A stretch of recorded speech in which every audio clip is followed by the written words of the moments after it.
friends and subscribers. This is China News for July 2015. The news around the world, again, problems with the Chinese stock market. China yanks a string on the stock exchange yo-yo by going after illegal sales. Well, what's illegal sales? When it is a market, in fact, you've got to have buyers and sellers. That's the whole foundation for what a market is. It's an exchange, but not in China. Apparently, they don't know what a market is. It seems that the Chinese government thinks that markets should only go straight up and they shouldn't go down, when someone should tell them that in the 21st century markets are all about speculation. Yet with these guys, it seems they only want it to look good by pumping QE into their market.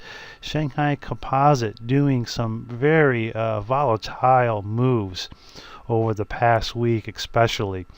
And you've got, of course, mom and pops in that market trying to comprehend what's going on, putting their retirement in the stock market when they should be staying with gold and silver despite the price drops.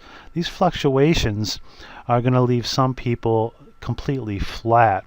And there is some speculation from China that it is a Western problem, to blame the West, and speculation of foreign investors for this seesaw action.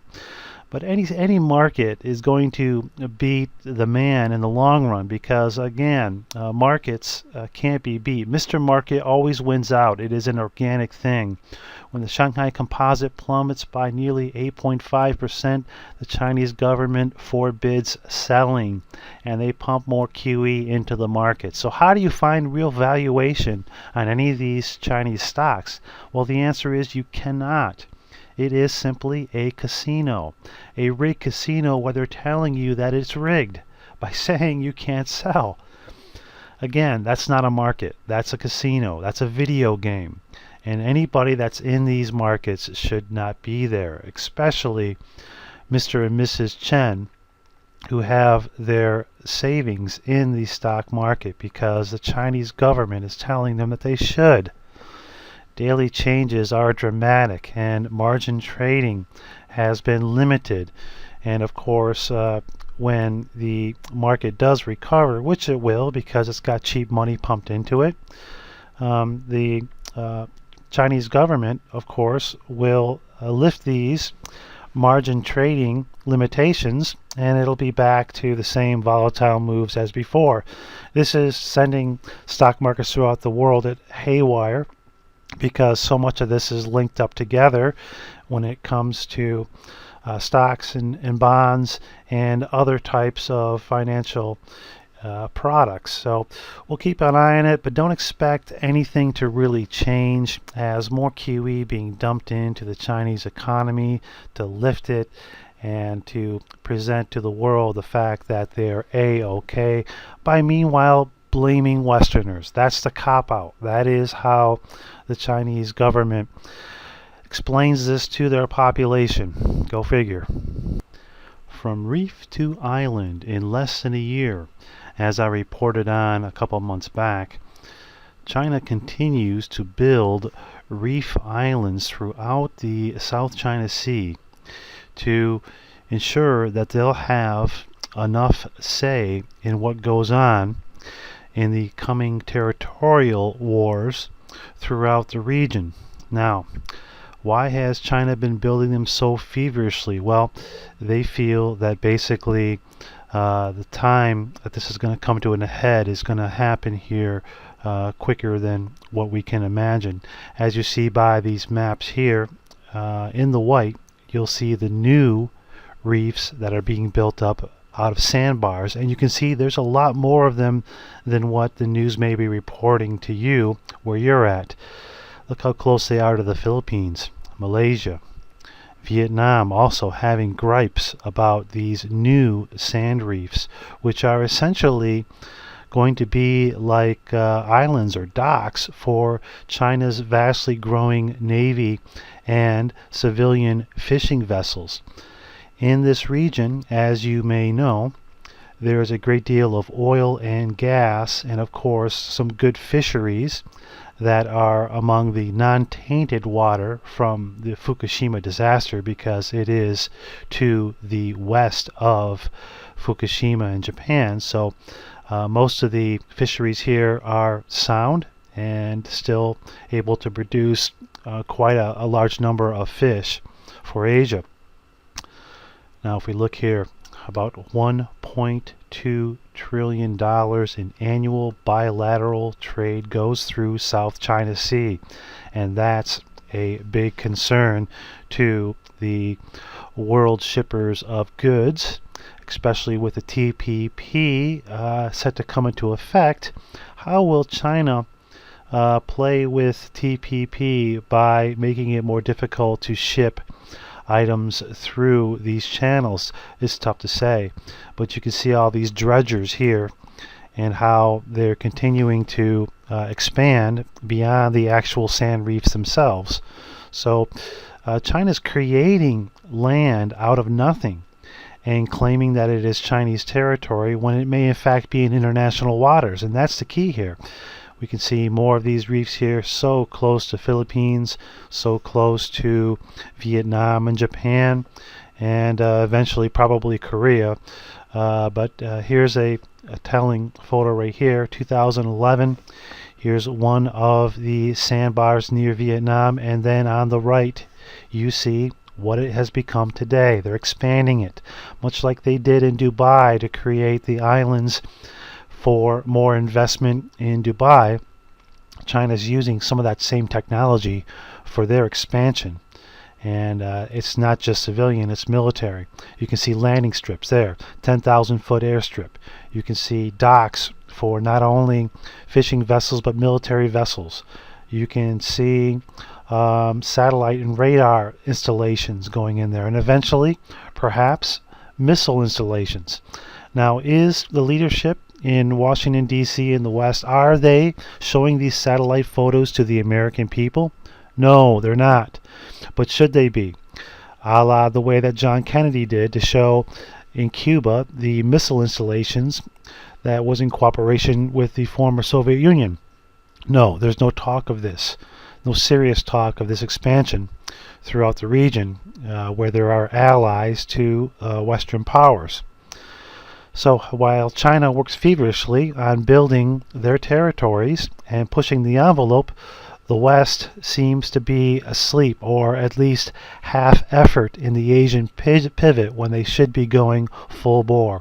We'll keep an eye on this.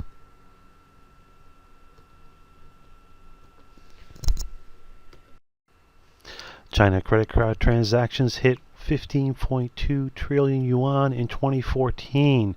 So what is it? It's up 16% from the previous year, and more Chinese are getting credit cards and getting more debt accumulated than what they had previously. So for credit card repayments delayed by more than half a year, or up 42% year on year to 35.76 billion yuan in 2014.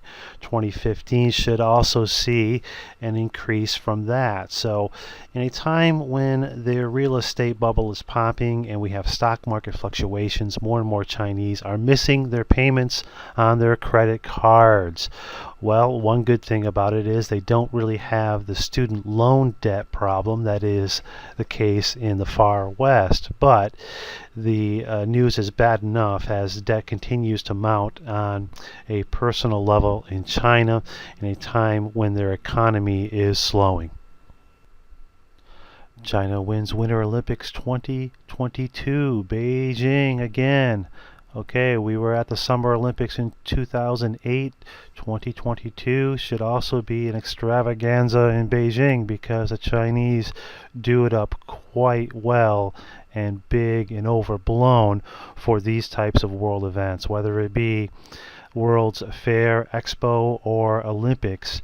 You can bet that China will try to outspend every other nation in these hosts of these winter games, despite the fact that there is no snow and there is very little water and there are very few mountains in and around Beijing. they're still going to try to go with it and try to perhaps create something out of nothing. Is curious to see, because most of the time when a city hosts Olympics or Expos or Super Bowls, the city itself loses out financially. And that is the case in most infrastructure projects throughout time. If you look at the past Olympics, most cities do not use the infrastructure after it's been built. So the burden for this will fall on the city and the government itself. It's really more of a PR move than anything else, because China is not known for its Olympic prowess in the Winter Games. Busted. Chinese couple caught for counterfeiting iPhone. The story coming out of Beijing. A Chinese couple, in the guise of their mobile phone repair and sales center, had started a iPhone factory with 4 production lines. And these fakes are very high quality, in fact using much of the technology that was given to China by Apple. So someone on the inside basically either leaked these specs and leaked this production capability, or a former employee possible, but nearly 41,000 fake iPhone units have been caught so far. So that just goes to show that there could be as many as 100,000 that have made it out into the market. And these high quality fakes do connect to iTunes and some of the other services available through the software, and they do look legit, at least initially. So this leads to question, should Western companies be giving their manufacturing technology to China when they aren't sticking to their agreements? At least the Chinese government is doing a better job than in recent years about cutting down on these fakes, but still there are far too many opportunities for Chinese manufacturers to renege on their agreements with their Western co-op companies. I've seen this many times. So if this couple was so successful at faking the iPhone in these production lines, wouldn't you think that maybe they would be just as successful with a legitimate enterprise? But quite often you'll see that people that have talent to go into legitimate business will go into illegal businesses because their profit margin is much higher. That is what you'll find in China, that they'll choose the illegal route rather than the legal one, and then they get busted, and then all is lost. So not an uncommon thing, really. Cartoon of the month has to do with Colonel Sanders from KFC. This police detective, surnamed Yang, has caught dozens of thieves, mostly for shoplifting, throughout his hometown of Yongkang in Zhejiang province. But his face became too well known because he was so good at his job. So what did he do? He dressed up as Colonel Sanders from KFC, and it worked. He's able to nab more suspects by dressing up in costumes as if he works for the company on a promotional basis than he would using his own face. This is a very humorous way to catch petty thieves, and it might be something that more police in the West could do. Dress up as superheroes in order to surveil and catch common criminals. Food for thought.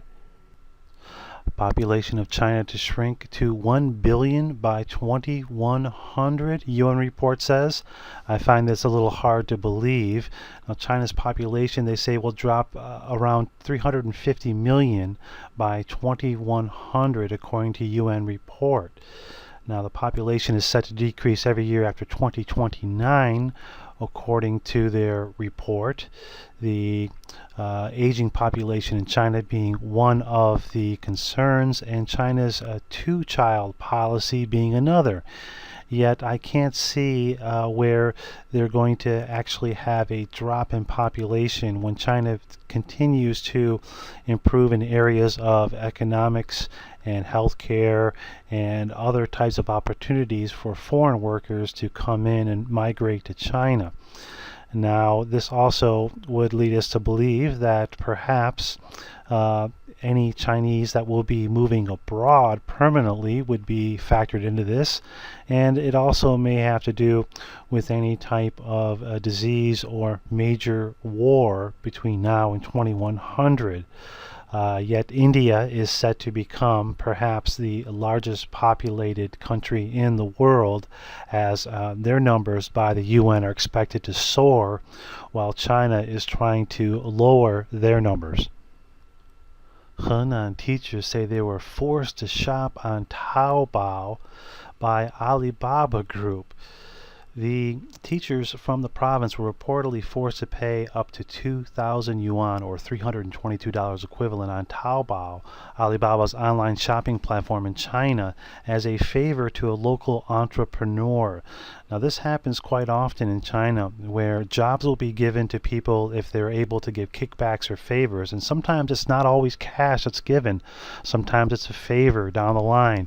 Sometimes it's shopping at a Taobao store that is owned by the boss or entrepreneur, to give a gift that way, even though the employee may not even want the gift, or maybe they won't even be shipped anything physical that represents the amount that's charged. And this way they get around having any kind of corruption claims by the police, because to shop on Taobao through Alibaba is free will, right? And this just goes to show you how things are done in China. Kickbacks, bribes, favors, and other types of tomfoolery are often employed to give things like jobs or favors to the population. State-owned reporter gets courage and unmasks lottery firms' online illegal scandals. The man surnamed Wang has said that the Ministry of Finance should be on high alert because China Lottery Online as a scam where the director controls the payouts, controls the sales data, and the funding of the lottery. Now, millions of people in China play some form of lottery, and to see that it is actually a scam is of no surprise. Not only do all lotteries come across as being scams because you have no chance of winning, and most of the people that play lotteries can't afford to play it in the first place, but this is a whistleblower coming out and saying it's even more of a scam than what you can imagine, because it's not by chance. The director controls the payouts, the funding, and the data that comes out of the lottery. So not only is their stock market a scam, but their national lottery system is a scam. And this just leads us to believe that there are few places where people can speculate and at least have some kind of slim hope of getting some kind of return. Apparently, even those odds aren't going to be offered to Chinese people. And finally, Goldman's Oppenheimer says these Chinese stocks look cheap. Now, I'm not sure where he's getting his data from, but he's saying that Chinese regulators have stumped in their efforts to intervene in sharp falls in recent weeks in the Shanghai Composite A-shares market. But to recommend any of these stocks during this time when the market is so volatile and you can't get any kind of clarity, any kind of real transparency with Chinese-led companies, their leadership, okay, on to exactly what assets the company has and any type of management data on some of these Chinese companies. Now, I've been in many of them, and I can tell you again that it's a risky move to say the least, because some of these firms simply do not have the assets, the intellectual property, or the proper leadership to be worthy of investing in. So it doesn't surprise me too much to see Goldman recommending what is basically dog shit stocks, because that's what they do. Pump and dump moves. They've been doing it for decades. And likewise, it doesn't take too much brains to understand that there aren't many places to turn to get any real value when it comes to equities. So even though, like we've been reporting, that commodities are down and continue to go down, and we're going to see probably 1,000 per ounce gold be tested and broken through in the near term. It's still the only game in town because it's the only game that the average guy can play. And when you know that fact, and you know that China and India and everybody else with half a brain is going to continue to acquire physical as much as they can, you know there's going to be a market there. The demand is built in, especially with the worldwide debt being what it is, and you just can't dissolve debt. Unlike what Harry Dent claims, debt just doesn't dissolve without any repercussions. So that being said, it's built in, it's for the average guy. Gold and silver are. You dollar cost average, and you sit back and you just wait and see what happens with the world financial system, which is in chaos.